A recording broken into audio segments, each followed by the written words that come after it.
Live better and longer with the Fitzness Show, hosted by fitness expert, author, and TV personality Fitz Kohler. She'll tell you why diets are dumb, supplements are snake oil, and the truth about how you can earn a lean, hard, pain-free, and athletic body. Now for our favorite bossy blonde, Fitz Kohler. Well, hi team. I'm Fitz Kohler, your super bossy fitness pro from fitzness.com, and welcome to the Fitzness Show. We've got a soapbox. That's right. I love my soapbox format because I get to unearth some things that I probably would never ask about if these folks weren't bringing their soapbox issues straight to the table, saying, this is what I feel passionate about. This is what you should know. And some of them are just for funsies, and many of them are things that will help you do better and be better. And it's those golden nuggets, right? It's when I go to a conference, I might spend 3 days at a freaking conference. Really, all I'm hoping is that I walk away with at least one thing, one golden nugget that will make my business better, to make me better. And I have full faith. My guest today is going to give us quite a few golden nuggets. So if you haven't done so yet, don't forget to click like and subscribe, blah, blah, blah. If you subscribe to the Fitzness Show wherever you listen, then it will send you a notification. It'll say, good morning, Fitz is yammering today. And then you can click and listen. And that just makes it all much easier. So my guest today, he's a public servant. I mean, you know, my favorite thing is my country. My favorite thing is my freedom. And those who work so hard to preserve those things are my favorite people. So he is a retired Army Brigadier General, for crying out loud. He's an author. He's a speaker. He's CEO of Embrace the Power. And yeah, I'm really excited to dig in. So here we go. Mr. Vincent Buggs. Hi. What's up, Fitz? How's it going today? Oh, I'm so good. And does everybody tell you that you have the perfect smile? I get a little bit. I think my daughter, Tori, has finally beaten me and taken the title away from me. Oh, yeah, it's a beauty. I am drawn to smiles, and yours is spectacular. Appreciate it. So remind me, where do you live? All right, so I live in Tampa, Florida, and I retired out of Central Command, which was right down the street here at MacDill Air Force Base. And so I've been retired for about 5 years now, roughly, and enjoying the Tampa stand lifestyle. It's pretty nice, right? Absolutely. I mean, I wouldn't live anywhere else. I just did a video a couple of days ago and telling everybody, you know, if you got White Sands, you got Hyde Park. I mean, you just got the best way. It's like living in Irvine, California without all the drama. Without all the drama. That's right. Florida life is so good. I was born and raised here. I really haven't. I mean, I've temporarily lived in other places, but I wouldn't give this up for pretty much anything. What about you? Oh, no. I'm all about Key West and Tampa. Yeah, Key West is magical. I feel so sad for people who've never been down there. It's heaven on earth, isn't it? It absolutely is. Margaritaville is that's just the tip of the iceberg. It's just so much to do in Ernest Hemingway House. And, you know, as anything, you know, I'm 60 years old and you have to get out. You have to kind of like live life vibrantly and see the things. And especially if you got an area that you live where you have so much you can do and you don't have to go to a theme park, man, you got to take advantage of. You know what I'm saying, Fitz? Absolutely. So you told me you just retired from MacDill Air Force Base, but you were in the Army. So how does that work? All right, so I was 30 years in the Army, and and then I made a transition and decided, hey, I'm going to get out of the Army and do something else with my life, which was I actually started teaching high school for a little bit. So I did 4 years of high school teaching and coaching football, loved it. And then I turned 60, and I said, when I turn 60, I'm going to just take a knee and keep running my podcast company, Embrace the Power, and keynote speaking. And just kind of lean into that and finish a couple books and different things like that. But, you know, it's that thing in life where we all have to go through our transitions and evolve as a person. And, you know, and just like, you know, I just told you a while back, I just finished the Tampa Pro bodybuilder competition. Yeah, and I came in 5th place because I didn't know how the categories, because it was my first time ever doing it. So I signed up for an open category. So here I am, 60 years old with these 20-year-olds. So I ended up getting 5th place, which was cool. But I learned a lot while I was there. You know, I learned this thing called, I needed to practice a little bit of empathy, of understanding this process and the people around me, and help myself grow. And so now next year, I started training yesterday again for the 2026 Tampa Pro. And this time I'm going to go into the novice A and the Master 60 category for old people. Oh, I feel like you're gonna still face some heavy hitters there because there's something special about all the wisdom that comes with being an old person, right? Oh yeah. Well, I got to see that category, and, and this is the funny thing. One of the guys came up to me. He goes, "You know, you probably could have took first or second in the Masters." I said, Aw. "I was like, no." So it was an experience that I have never been around bodybuilders like that, and it was pretty much the dedication and the work and the pre-prep that they go through, even because they were there with the females wellness figure, everything. And then just to sit back there and get those nuggets of knowledge from all these people was phenomenal. And just their dedication, like a marathon runner, it's like it's an everyday grind, and they're dedicated to what they're doing. And seriously, like a marathon or ultra runner, you got to be 100% mentally tough to do Yeah, that. You yeah, know, and I did it for 7 months. These guys do it for years. You yeah, know, yeah. It's a demanding way to live. You're sometimes it's just showing up is the big accomplishment, right? I was a competitive full contact kickboxer for about 10 years, and I remember my first fight, just showing up, just getting into the ring. I lost that fight by a point, which was just fine by me. I had never been so proud of myself than I was like, "Damn it, I just competed in a kickboxing match in an arena with fans," and it was a big deal. So I imagine just being in a bodybuilding competition, whether you win, lose, or draw, Ugh. has gotta be such an extraordinary sense of accomplishment. The one great takeaway from the whole thing was the one of the top bodybuilders came out and kind of spoke to everyone at the beginning on Saturday, and he says that you guys are all athletes and that you are one percenters. He said the courage and the dedication to even step out on the stage is one, but he said, but the dedication and months of sacrifice to be able to compete and get out there and pose and whatever. He goes, not normal for a lot of people. So I kind of took that away. It's like, man, that was pretty bucket list check for me there. Absolutely. Yeah, very brave, very brave. And you're right. It's very much like someone who steps up to the start line of a marathon. Just there's so much that goes into it before you even get to the start line. And if you made it to the finish, doesn't matter how long it took, you made it to the finish, right? Right. You know, the pitter pat was there, the Mhm. nervousness. But once you got on stage, regardless if you posed great, I was probably horrible. I didn't care. It was one of those things that you realize you can do so much more, and it doesn't matter your age. And this one great thing about it when my daughter was there, the one that's in college, plays soccer, and she's like 21.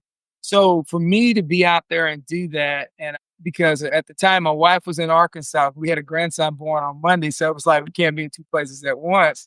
So Tori being there and seeing me go through that process, and so when she's not having a good day in college, she now says, "Dad, I can't really have nothing to complain about because I watched you do this for 7 months, and now I understand that I got to be able to lock in and do things I need to do at my level." So Yeah. that's legacy, man. Absolutely. And it's interesting, especially in the fitness world where I'm trying to convince people to do better for themselves, but also your kids are watching. If you are thrashing your body and you are overweight and you drink or you smoke or you're just lazy or not disciplined, they're going to follow your lead. If you want better for your children, you have to do better for yourself.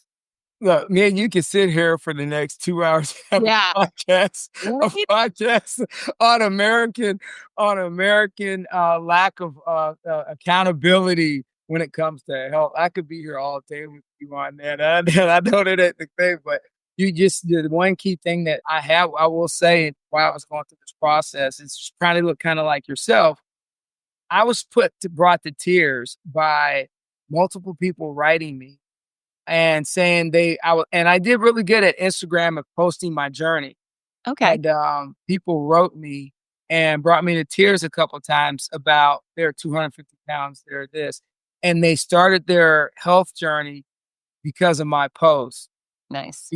And so when you realize that you're impacting people and you're leaving a legacy, that makes a difference. And that's the thing where you constantly have to embrace lifelong learning. And Absolutely. so And a lot of people don't, but you got to embrace lifelong learning no matter what your age is. And I'm learning every day that through this process that it was how difficult it was. Just like one of my friends, she's an ultra runner, and she talked to me about I need to stay mentally tough. So it was a lot of help because a lot of my mental toughness came from a person that was giving me advice who's an ultra runner. So, hey, Yeah. it worked out. Yeah, talk about gritty. Okay, so you came with a list of 10 things. Right. And I Let's covered two real quick, but I'll go ahead. okay. Well, let's jump in at number 3 then. And we will be right back. Hi, team. If you're taking my great advice for going outside and getting active, make sure when you do, you're also protecting your skin. I'd like to share with you my favorite sunscreen. It is Kinesis Active. It is built for active folks like you and me, whether you play pickleball or you run races or you go swimming. Kinesis Active was built just for us. It's lightweight, it's hypoallergenic, it goes on gently and smoothly. It smells great. And it does the job. You know what? I'll be out in the sun for hours on end. And of course, I reapply regularly. But if I have Kinesis Active, I'm not burning. I'm not burning anymore. You know what really matters to me is when I wear their Kinesis Active Pro lip balm. My lips aren't chapping. They aren't blistering. They aren't splitting. And holy mackerel, does that mean a lot? So when you go outside, give this brand a try. It's not the common stuff you see on your pharmacy shelves. It's above and beyond. And, I put my life in their hands. I had my father and maternal grandmother die of melanoma. And I believe this is the stuff that's going to keep me from sharing that fate. It's KINESYS active.com. Go do a little shopping. Tell them Fitz sent you. Get to work, team. Bye. We're back. Okay. So really, all right. So one I wanted to touch on real quick, which was lifelong learning, and that it's not just about age. Lifelong learning is an impactful thing for people. And I've learned that I've had to go back and reset multiple times in my life. And now, and even though I'm 60, I constantly have never gotten to where I'm comfortable and that I am complacent, because that's where I find people that are sedentary, overweight, chronic health issues. They come because they stop learning. And when people say, "What do you mean they stop learning?" Well, at our age, as you age through your life, even like women that go through menopause, and I had talked to some people about this, or men going through different things with their bodies, you still have to learn how to navigate that process to make adjustments. So never give in on lifelong learning. All right. Take responsibility. Let's go. Let's go. That's Let's go. You got to take responsibility to who you are and your shortfalls of what you've done. So I honestly, I was 240 pounds, 250. I lost about 50 pounds during this whole process for 7 months from January to the show. Now I had to take responsibility. So funny, I was at Hat Trick's bar drinking and having a toddy. And I told everybody at the table a year ago that I'm going to go compete in the Tampa Pro. And, everybody laughed at the table. And they thought they didn't take me serious. Well, I put my head down right after that and went sobriety. And then I just started grinding. And then I got a coach in January.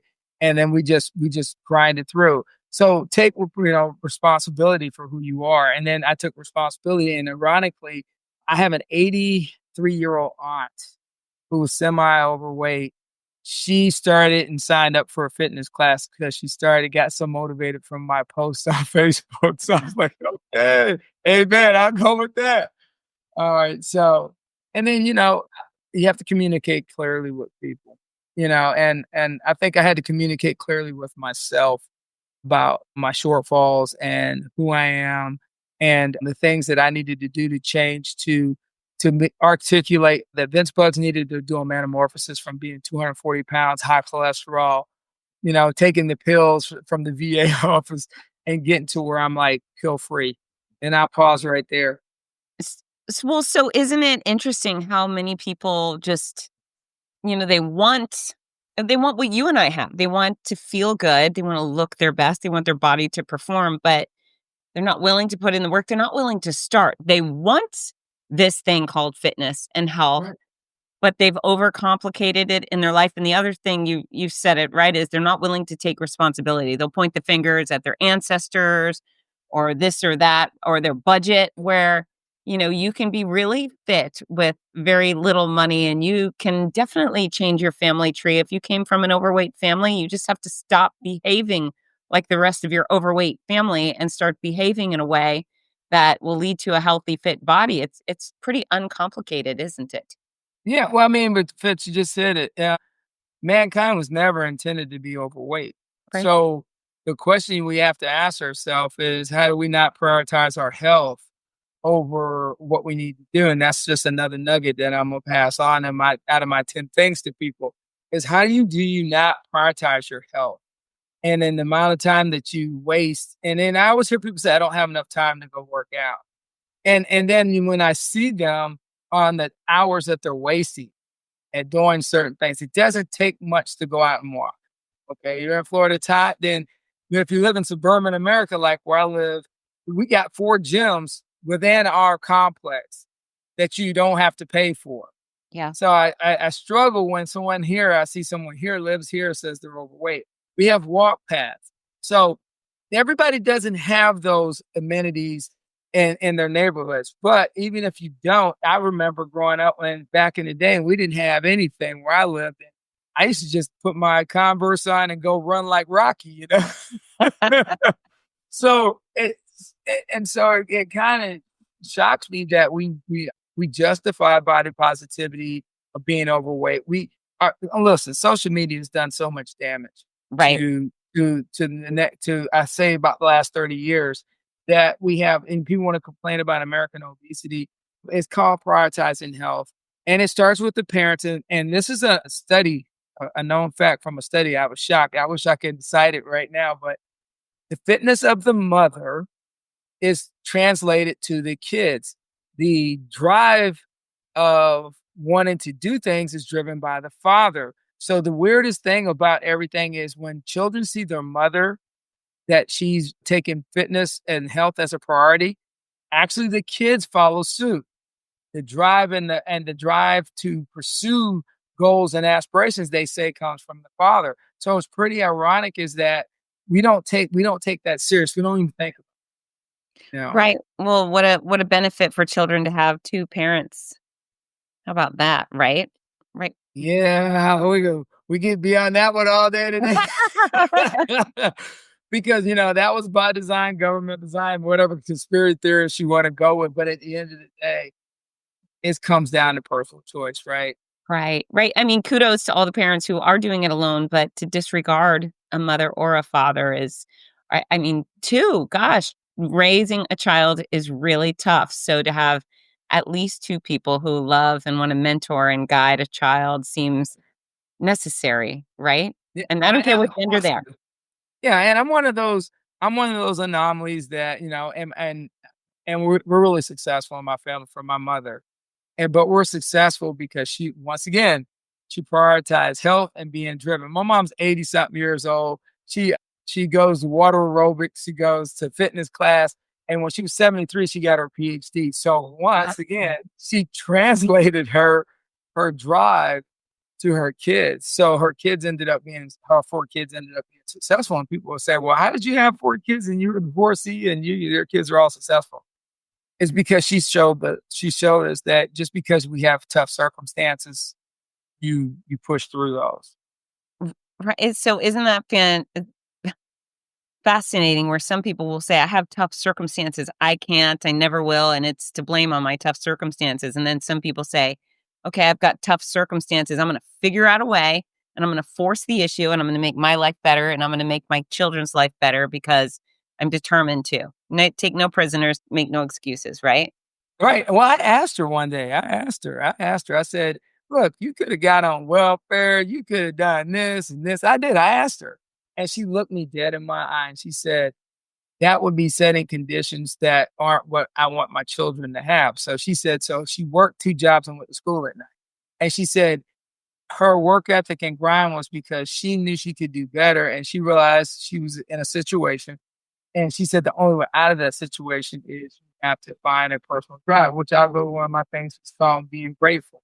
She was grateful to all the people that opened up doors for her to realize her circumstances, that she was going to refuse to be on government assistance and she was going to push herself. So it's really hard for me in a lot of circumstances when I talk to people, when they talk about God, this and that, it's because I watched a woman grind two jobs and go to school.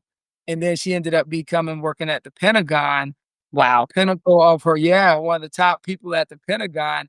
And I still remember she was a cashier. Wow. Like, she went from a cashier to being at the Pentagon working as a government employee, as one of the top government employees. So I don't have a lot of sympathy, and I'm sorry to tell people I don't have a lot of sympathy because I saw it firsthand happen at my house, Right. So, she set the boundaries at our house that, you're going to get educated and you're going to have a career, not a job. I can respect. Brilliant. Only in America, right? Right. I thank you. I don't understand where everybody has all these problems because America is the only place where you can go from a zero to a hero. Yep. And it doesn't matter. The only parameters people put, if they put their race on it, that's on them. If they put their gender on it, that's on them. Their sexual orientation, that's on them. And I don't get in any of those categories. I tell people is when you wake up in the morning, you're all starting out at zero when you're born. I don't care if you're born in a rich house or a poor house, you're all starting at a zero because you don't know anything. Yeah. I said the thing is, I see rich people that don't do well in life, and I see poor people that don't do well in life, and I see poor people that do really well and rich people that don't do well. So I tell them it's all personal preference on what you want to do. But it always goes back to the simple thing is if you don't give back, and I believe this, and that's my other thing, is you have to give back to society. And every chance I give, I pay it forward because of people that open the doors. That means a lot. So what are your favorite give backs? Without being braggadocious, you don't have to feel like that, but what has been most meaningful to you in the give back category? It's not always monetarily, but I will say this: when I've had a flux in cash or whatever, I've always looked for a person that I realize is going through having a bad day or a tough day. And like when I was during COVID, there was a time where people were struggling to pay their groceries, or whatever. And I was at the grocery store, so I took $300 and I gave it to the manager, and I said, as people come through, put $100 on at least 3 people's groceries for them. And then they'll have to thank me. And I walked out. Or I had a friend, a person that I'm close with, but we're not like family or anything. And he was going through sometimes. He just thought the world was just caving in. And then I just sent him what I could. And he called me crying. And what I told him was, you don't owe me anything. I said, at the end of the day, I'm not the richest person in the world, but I said, God has always blessed me. And I said, and that I always have to be humble about, because even when I'm in my darkest times, I think things were at the worst, ironically, God would just show up and do something for me as a person. And I'm not trying to get religious or spiritual on your show, but it's just one of those things that has always happened to me because I've always had empathy for other people and mankind. And I grew up on the Good Samaritan thing. Try to help where you can help and do the things you need to do in life to make somebody's life a little bit better. And you hopefully it gets paid back to you in some Karma. manner. Yeah. Yes, that's it. I love that. That's a very important golden nugget. Give back. I live the same way. Yeah, see, there you go. And we will be right back. Are you looking for the perfect gift for a loved one battling cancer? The Cancer Comeback series by Fitz offers hope, inspiration, and practical guidance. With Your Healthy Cancer Comeback, My Noisy Cancer Comeback, and The Healthy Cancer Comeback Journal. These books are a lifeline for all patients and survivors. Right now, you can order autographed copies at a special discount. Show your support and help a loved one go from sick to strong. Visit fitzness.com today. That's FITZNESS.com. Fitzness.com. We're back. All right, so staying on track on Fitz's track list. All right, adapt to change. I think that is the biggest issue 90% of people have in life is when there is ultimate change in their life. And so many people are creatures of habit. Groundhog Day, they like things. I wake up, I drink my coffee, I go to my job, I come home, and I do that. Well, that leads to a lot of sedimentary things. So I'm a person that's actually, I'm very easy when it comes to change. So adapting to change is one of the things that I thrive on because I think evolution allows us to grow. I think evolution also opens doors for us. Yeah. And a lot of people fail to evolve. That's like runners. And I hear runners talk about this all the time at the gym is that, they're beating this person in a marathon or this person because one person decided to start running different kind of splits or something and they improved their time. The other person's like, I'm not going to do that trash. And they stay the same. So there's something to be said about as we grow older, we need to make sure we're evolving with what's happening around us and adapting to things that are changing. And it's not a good or bad or indifferent. It's just you got to look at things from a different lens sometimes, and not just a monochrome lens, but maybe a kaleidoscope at times. So in the military, I can imagine you moved a whole bunch. But did that make you look alien? I mean, talk about adapting. I was a military brat from my parents separated, and we did a lot of moving then. But I've always been adventurous, and so when I got in the military, the one thing I loved and I took advantage of going overseas. So I think that cultivated the way I see the world because I can see Deutsch, so I speak German. Okay. I got to travel to Austria, Switzerland, Budapest, and I was Stetson, Poland. So I've gotten out and broadened my horizon. And as you go to each different country, you actually have to adapt to their culture, right? So that means they're not gonna adapt to you. You adapt to them. And the thing about it is, if you make an attempt, like when I was in France, to speak a little French, which was horrible, they are more accepting to help or talk to you than as opposed to me going, oh, I'm that American out, I don't need to adapt. But but the military, great line from the movie Heartbreak Bridge with Clint Eastwood. He goes, adapt, improvise, overcome. Words to live by. That's it. When I traveled, I worked on a cruise ship when I was 21. I was a fitness director.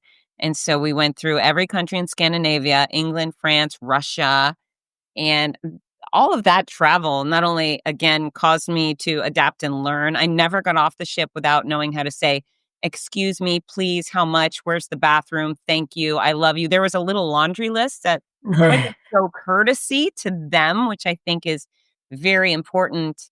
But then I think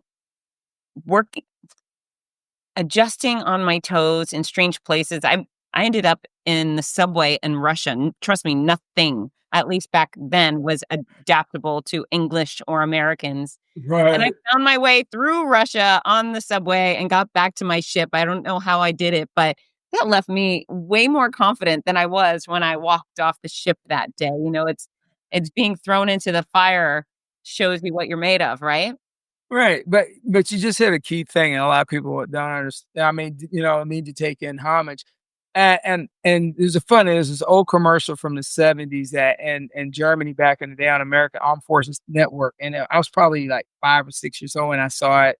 And it says that when you're in another country, you're an ambassador of your country in another country. And for some weird reason, that stuck with me my entire life, is that anywhere I go that's outside my own comfort zone, I'm representing all American culture because I may be the only American somebody comes in contact with. So like when I went to Bosnia, it was really interesting, and I ended up around some villages where definitely not a lot of African Americans, but I was like the first person of color they kind of ever seen. And I realized at that time, okay, I'm an ambassador of stewardship. So I actually had to behave at a level that was just egregiously very high to make sure that I was very respectful, because I wanted to leave that lasting impression when I left that, Americans are good. And the same with when I went to Swiss Commando competition in Switzerland. We're in Neuchâtel in a small town.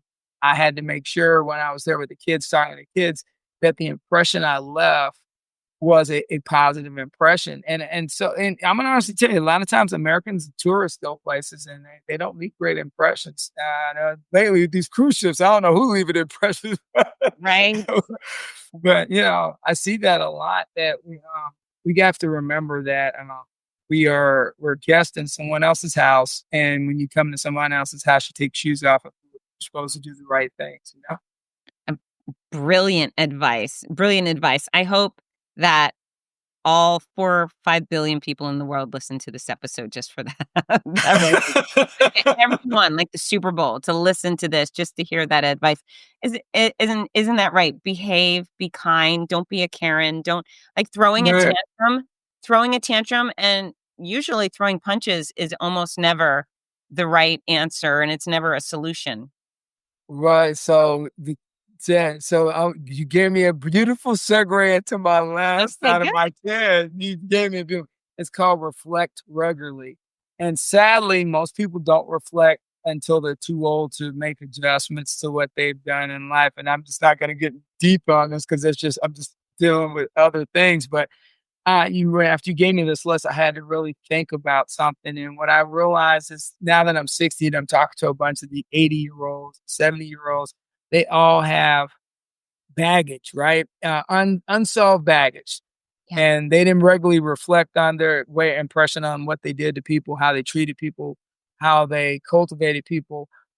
And so now you're 80 years old, you're 70 years old, and you want people to treat you a certain way, but yet you never sit back and did a regular reflection on your impacts. I think a lot of people forget that they make an impact on other people.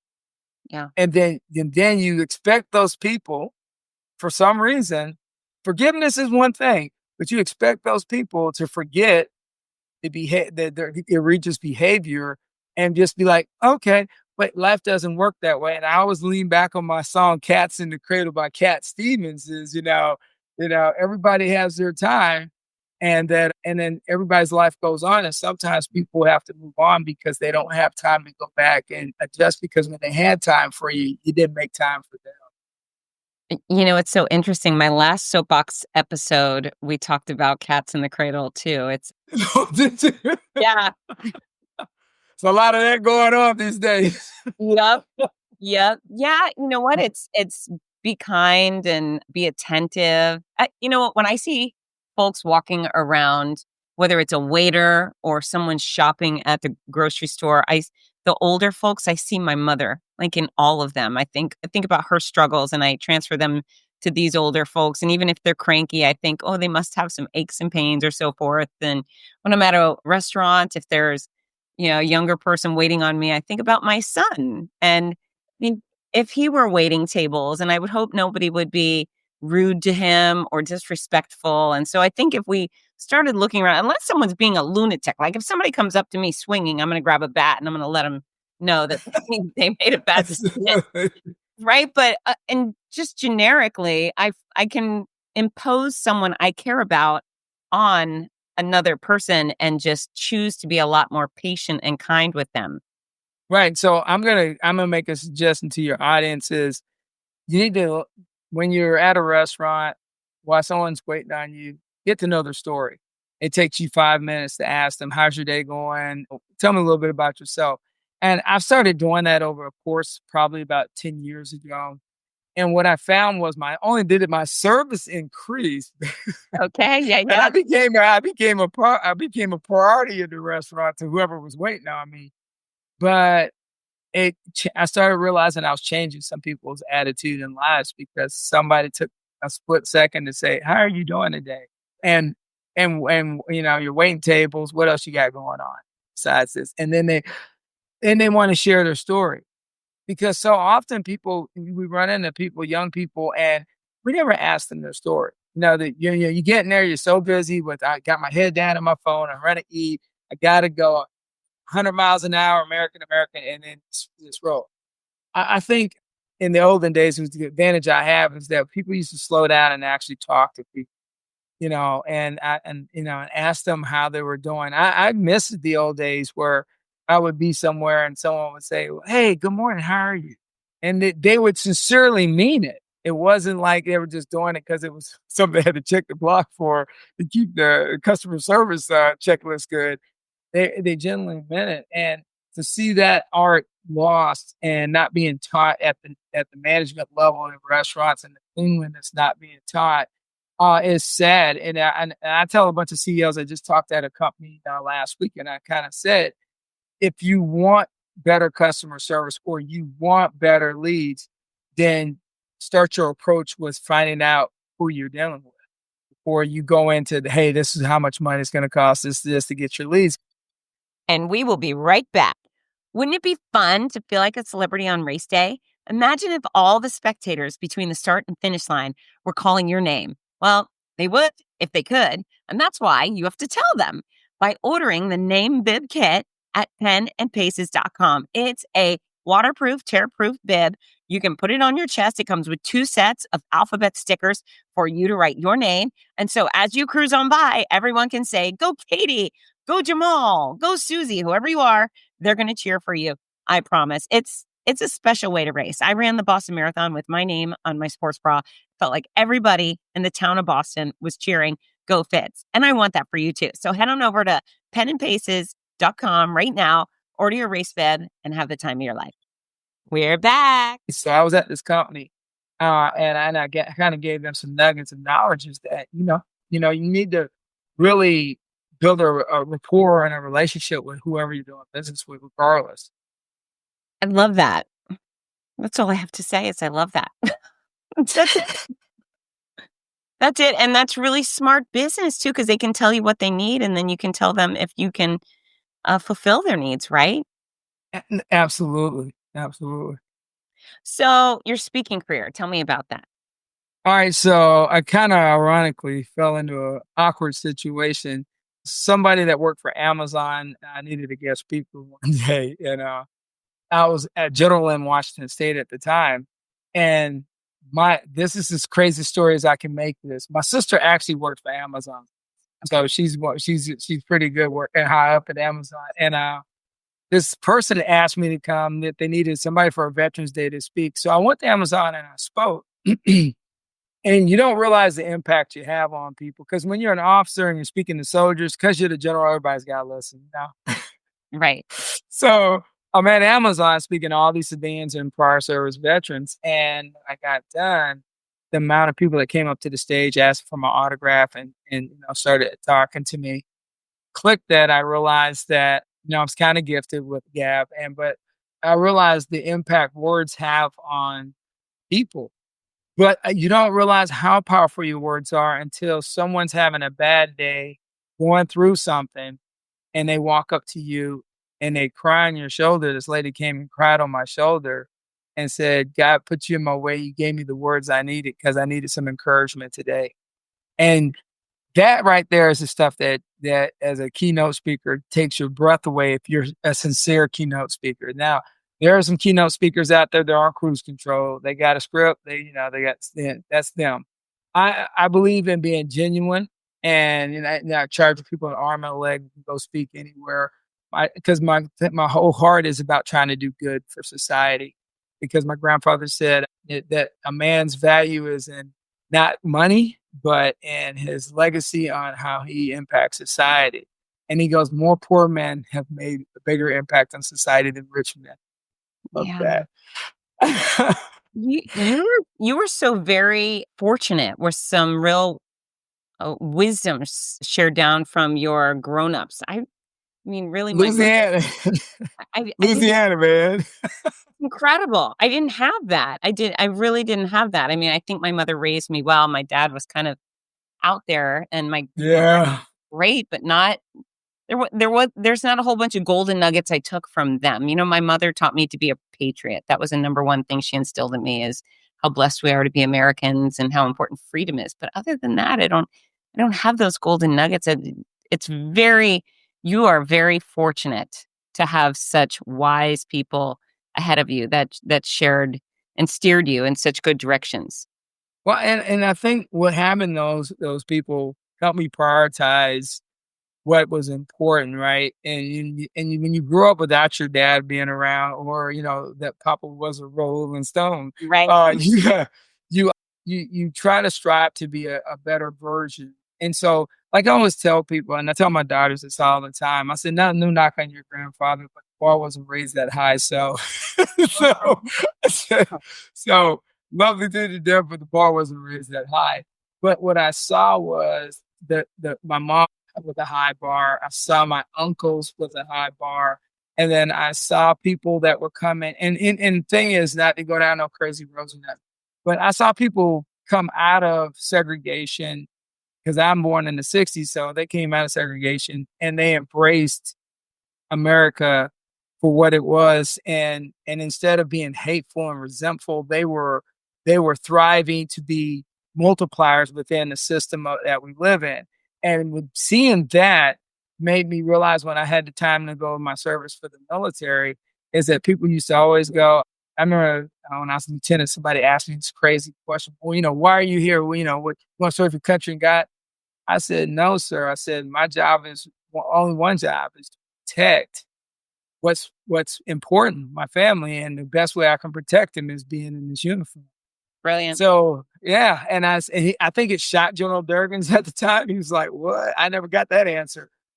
But I stand back and I always reflect and I look at the people in society and everybody that's opened the door for me, that has saved Vincent Buggs from Vincent Buggs. Okay. You have to pay it forward in a positive manner because other people have sacrificed so much for you to have the opportunities you have.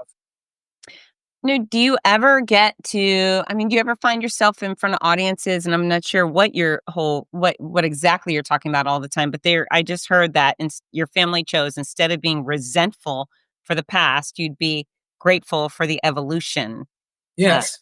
It doesn't seem like maybe not enough people have the same thoughts. And same thing here as a woman. Like, I just feel like things are great now. I'm so sorry that so many women previously didn't have as I do, but they're here and wow, yay. Let's go after it, right? Let's all work together.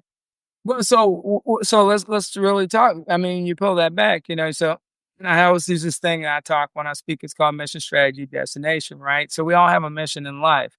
And the biggest mission that I reflect on is that if you ever seen the movie Saving Private Ryan, is remember at the end of the movie, he looked at his wife and he goes, tell me I'm a good man. And so I tell my daughters this all the time. My mission in life is when you do my eulogy, right? I want you to get on stage and say my dad was an ass. I want you to get on stage and say my dad was hard on me.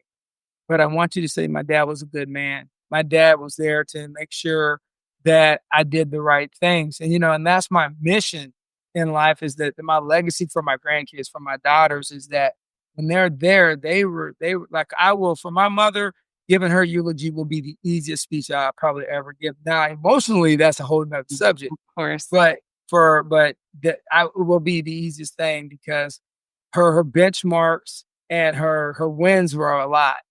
And then I look at the strategy, and the strategy is being an example, right? So I tell people all the time, you got your mission in life and then there's your strategy. Well, the strategy is you got to be an example for others. No matter how you get there, you need to have a positive strategy because somebody's always watching you. As the great words they say in the Army all the time is, leadership is doing the right thing when nobody's looking. All right. So we say that all the time. And the best line I ever got from Colin Powell was, people don't bring you problems. When people stop bringing you problems, then you are the problem. So you always want people to be able to bring you problems so that they know you're a force multiplier and an enabler to solve things instead of being a complainer. So that's a strategy. And then the last thing is the destination, and that's the legacy. Yeah, I mean, no matter who you are, your destination at the end is what legacy did you leave? And this is a great line from Master Sergeant Kalo. I'm going to give you a shout out on this one, brother, is that he said that there's two people walking down the street and they work together. And if one person stops and runs across through traffic to hug the other person, you made an impact.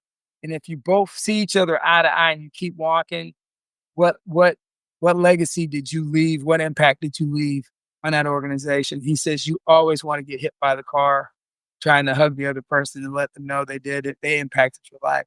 So that's the one piece I'll leave everybody is mission, strategy, destination, baby. We all have to do it. Vincent, you did not disappoint. Oh, appreciate that. And golden nuggets galore with the most beautiful smile, too. So, folks, if you're listening on Spotify or Apple Music or whatever, eventually this will appear on YouTube as well. So you can tune in and rewatch and check out the smile the whole time. So, Yeah. so is there anything else you would like to share before I get to my little wrap-ups? No, the only thing I would share is regardless from the standpoint, America's always going to go through turbulence. It's always been, always will. But it doesn't mean that you have to go through turbulence. What it means is that every day you can get up and make a difference in someone's life and make an impact in your own community. So stop focusing on what's not happening or what could be, and focus on what you can make a difference in. And that part from being the patriot is put community first, family and community first. That's it. Brilliant, brilliant. Localize it. I love it. I love it. Okay. So at the end of the show, we have 3 requests for you. Number 1 is a communication tip for folks. Just anything that pops in your mind on being a better communicator. Look people in the eye when you talk to them. Acknowledge that you see them in front of you, and that eye contact means that you're showing that you have an invested interest in what they're saying. It's interesting how many people look elsewhere while talking. Don't you sometimes want to wave your hand and say, Vortex, yeah, that left vortex is a beast. what's going on over there? Am I missing something? Right here. Right That's here. it. Okay. All right. So excellent communication tip. And then song of the show, which is what song, what artist would you recommend for someone to exercise to? And then give them a workout suggestion. Oh, songs. Man, my list is long because my playlist was long.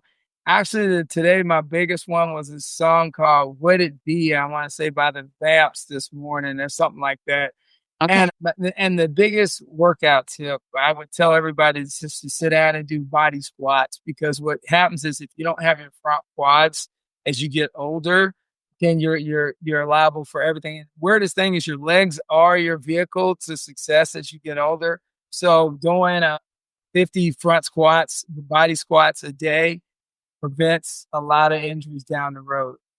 Yeah. And it also ensures that you can get up out of the chair and get up out of the bed on your own accord, right? Say it ain't so. Independence. Brilliant. And then, well, before we get there, I want to tell you how much I appreciate you coming on my show. I adore you. And yeah, thank you. Thank you for taking care of our country for so long. It means the world to me. Hey, Fitz, I appreciate the invite, long overdue, and I appreciate it. I love what you're doing. I love the platform you started when I met you 2.5 years ago. And, congratulations on your, surviving cancer and being that messenger out there. And that, we still got to have cancer awareness. I lost my grandmother to it. And so keep pushing forward on what you're doing on this platform. Keep being that beacon of light, because I think a lot of times we think just because you have 1 or 2 viewers or whatever, it's one life, one time that you touch someone, that you change somebody's life. So you never know who's listening and you never know who's watching. And so you keep being that vehicle for other people. I appreciate you. Yeah, no one's getting rid of me. So thank you. Thank you. And then where can people find you? All right, so you guys can find me on YouTube, but check out my Instagram on Embrace the Power 28. That's absolutely the spot to go. Get after me. I got a new book coming out soon called Keep It Rolling. We're still going through the editing phase, and then if you want me to be a speaker, hit me up on LinkedIn. Just shoot me a note and then ask me, and I see what my schedule is. I'm pretty liberal with my prices. Locally, I'm really liberal. And if there's any kind of, and I speak everything from high school to corporate, so it doesn't matter, man. To me, the thing is just trying to make a positive impact on this nation and a positive impact locally to the people that are in my circle. And that's where I'm at. Thank you. And I'll put a link to you in the show notes. Dankeschön. Of course. Okay, so folks, if you haven't done so yet, hit like, hit subscribe on the Fitzness Show. You know where to find me. Easy enough. And if you subscribe, then you'll get the notification that a new show has appeared. And then you can hear me and my folks yammer on for, I don't know, 5 minutes to 2 hours, whatever we got. And then finally, Vinny, Snow, General Georgia Snow. Southern. We got all the little titles for you. You have to look in the camera and with gusto, right. with some Army gusto, tell everybody to get to work. All right, hooah. Hey, get to work. Perfect. I love you. Bye. Bye. Hi, this is Rudy Novotny, the voice of America's Marathons. We all love how much running has benefited every aspect of our lives, so much so that most of us only wish we'd started sooner. Wouldn't it be wonderful to gift the opportunity to children of today? Well, you can. The Morning Mile is a before-school walking and running program that gives children a chance to start each day in an active way while enjoying fun, music, and friends. That's every child, every day.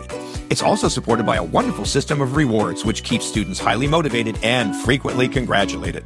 Created by our favorite fitness expert, Fitz Kohler, Morning Milers across the country have run over 2 million miles and are having greater success with academics, behavior, and sports because of it. The Morning Mile is free to the child, free to the school, and is inexpensively funded by businesses or generous individuals. Help more kids get moving in the morning by visiting morningmile.com. Champion the program at your favorite school or find out more about sponsorship opportunities. That's morningmile.com. Long may you run.